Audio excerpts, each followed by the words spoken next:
видеоларды лайк басыңыздар, қоңыраушаны басып тіркеліп алыңыздар, комментария жазып, егер де видео ұнаса, сіздер де осы өз пікірлеріңізді жазып қалдырсаңыздар болады. Мен барлық пікірлеріңізді, ойларыңызды барлықтарын оқитын боламын.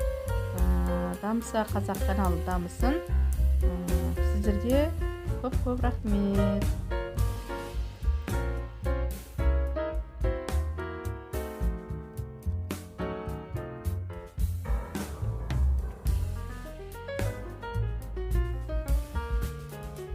Міне балықтарымыз барлығы қуырып, тәрелкеге салып алдық.